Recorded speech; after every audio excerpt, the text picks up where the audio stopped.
Bon, mon temps aux parole là. Oui, président, biso tozali dynamique et à parlementaire debout. Oh, tozo bunda pona social.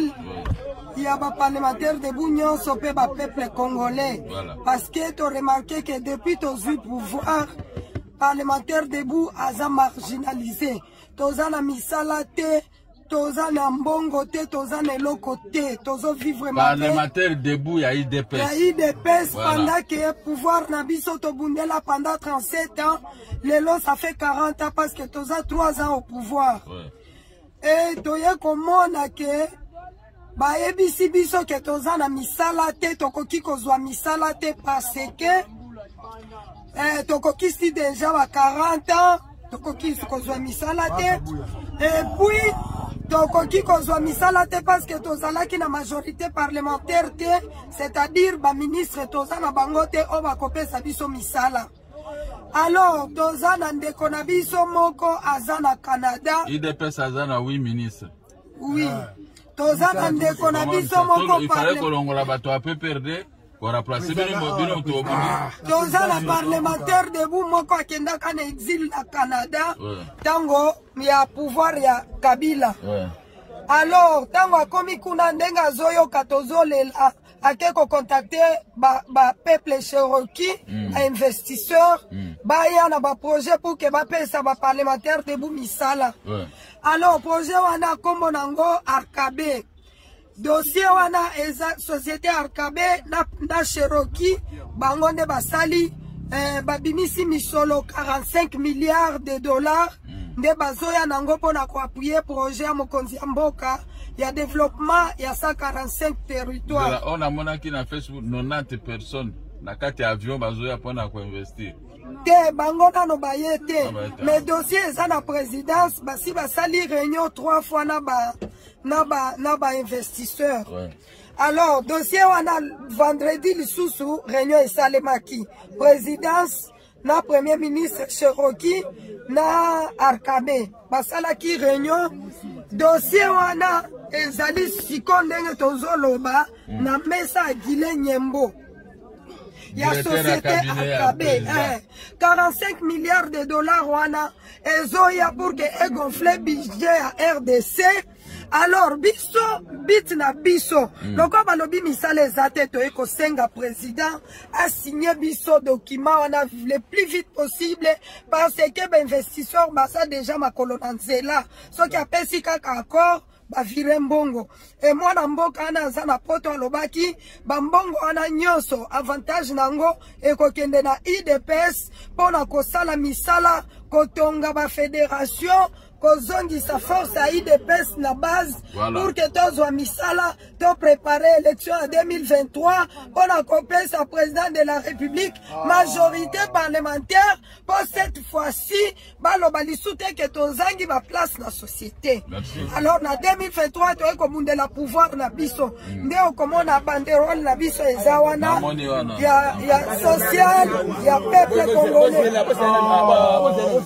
to ya kilobi ngula wana ebeta kibiso kaka awa libanda tolali totane litongo a libanda nazotindela kabuya et puis chef de l'état bazozo ango sikoyo bolo bande makambo ya bien ka président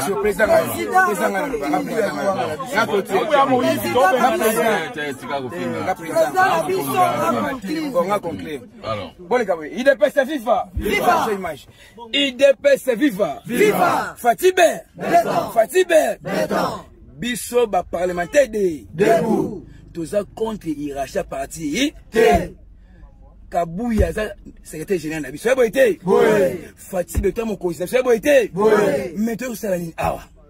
tu ko déclarer problème qui a signature en tant que toza président parlementaire debout ndako oyo za biso yebo été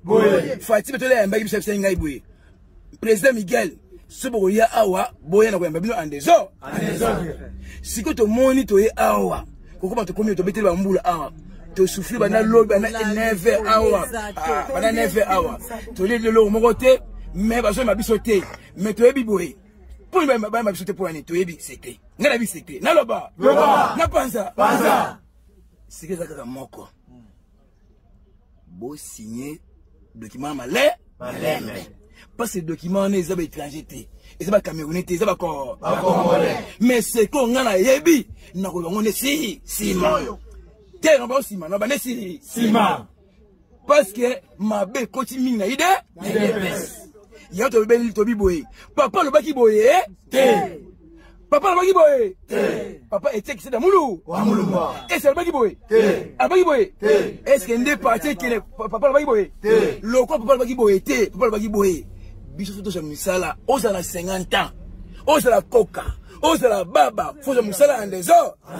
boza jeune non mais comme il dit que oh 40 ans je musala te est-ce mon numéro muyibi lo sengi na irachina chaque parti biso to ça va nous soutenir que le président parlementaire debout ni taboué celui tembe pièce contenu ni pièce papa nous mon qui est le saboué les gars leaders au jeune on a un téléphone le quoi va prendre les réseaux sociaux qui oh va se mettre IDPST ngape na kopanza pe ba mona kina muta ide qu'est-ce que t'es nini pièce j'ai dit et je vous Kabuya azozo ango siko chef de l'état pe azozo Kabuya azozo ango Kabuya azozo ango siko président de la République azozo ango siko na yoki bolobi makambo ya tina etushe ngai pe po biso na bino to kimamba banda papa eche nana yebinga te combien de fois bakanginga na nzela makofi na ba policier combien de fois miso na ngai comme rouge na ba grenade combien de fois na ko bimisa bino ba 60 40 bakangi bino menaye na bimisi bino na ko sala ngo malebele alors sikoyo lokola tozwi pouvoir ngai naza bouche autorisée Bokinga bien, nazali bouche autorisée. Au sali Félix Mabe, ngape na sali o Mabe. Au bundisi mokonza mboka, ngape na bundisi yo. Mokonza mboka so na moni ke Mabe koti na koyebisa ye polele. Eza na media, eza ndenge tokutani boye. Parce que ngana ko linga te bino bolala nza. Na ko linga te bolala nza. Ko to bundi biso na bino 37 ans. Bo bana mutu moko te Mabe. Dossier c'est comme Kabuya azozo ango da quelques minutes mokonza mboka pe nazo tindira yango sikoyo na moni sikabino bovandi donc bovandi na place moko ke eza mabe ke biso bototozu pouvoir to ko souffrir sous côté eza na bato ya mabe oyo bakoti na IDPS bakoti na présidence bazo ko combattre bato babundi na papa Etienne Tshisekedi biloko wana toyebi yango ngana lobi yango na télévision pe nazo loba il faut mokonza mboka atala bato nyonso na remercier bino lokola bo che dossier para ngai nazo tindela ngo Kabuya et puis tout de suite nazo benga ye na expliquer zela makelele nazo benga na c'est régler makambo ba parlementaire de Bouana ko tozana pouvoir toko koma sous na nzela te lokola ba opposant poto ba nobeta na ba piquer za boete IDPS viva MDCO viva na suki wana bozo réponse ngana za président mais réponse bozo zwango parce que nazo pesa bango ango siko za boete numéro na ngabo yebi 49